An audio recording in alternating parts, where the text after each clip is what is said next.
Nagsasalita ako para sa isang Diyos na nakikita ang hindi nakikita ng sinuman.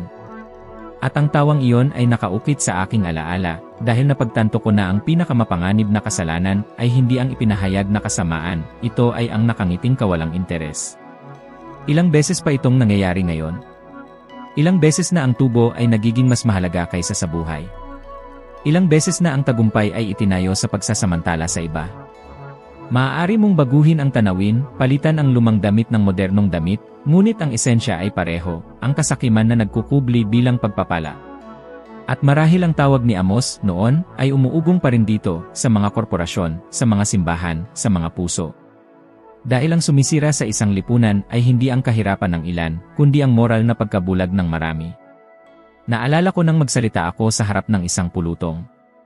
Pumalakpak ang mga tao nang kondenahin ko ang mga kaaway ng Israel, ngunit bumagsak ang matinding katahimikan ng sinabi ko, kayong mga nagpapahirap sa mga dukha at nagtatayo ng marangyang bahay, hindi kayo maninirahan doon.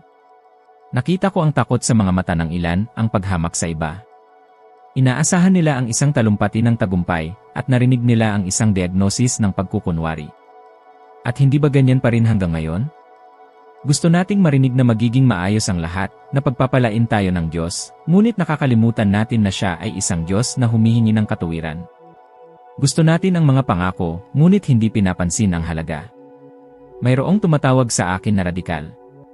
Ngunit sabihin mo sa akin, paanong magkakaroon ng pagmomoderate sa harap ng kawalang katarungan?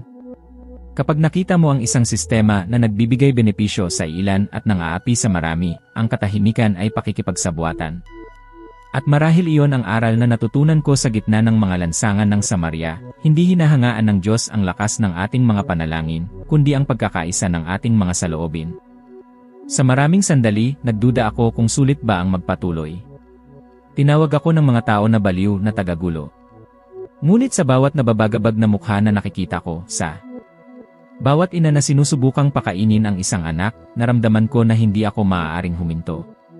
Dahil kapag binaliwala ng tao ang sakit ng iba, nagsimula na siyang mamatay sa loob. At ang ganitong uri ng kamatayan ay walang libingan, mayroon itong nakagawian.